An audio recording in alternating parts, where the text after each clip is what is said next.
Hí sé bítar a muomh go minic mar le taíocht an rialtas agus taíocht an stáit go Ghaeilge.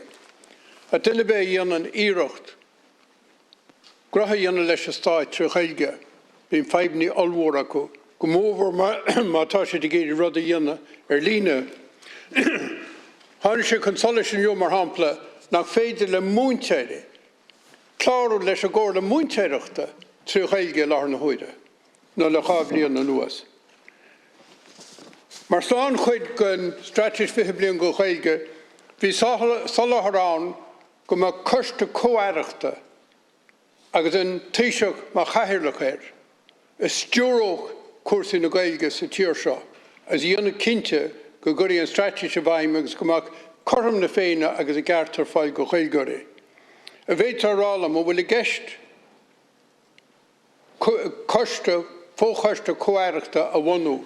Ar mai tosa mar chathaoirleach mar a bhí galta sa strateis fi blion go Ghaeilge. Gur mágad as do chuid ceist a cheachta ní mé cínta ar an freagra ach irí mé ar an ara agus Sorry, what I asked you, that for people to I don't expect people to understand me in Irish. But I do think they could do the courtesy that they do in the European Parliament to wear the earphones. What I asked you was, Deputy, what I asked you was, is it your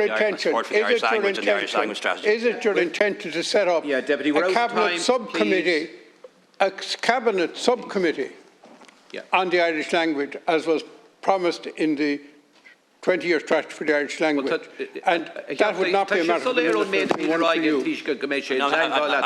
happy to come back and sorry, Deputy, I did miss that part of your question. We don't propose at the moment to have any additional cabinet subcommittees.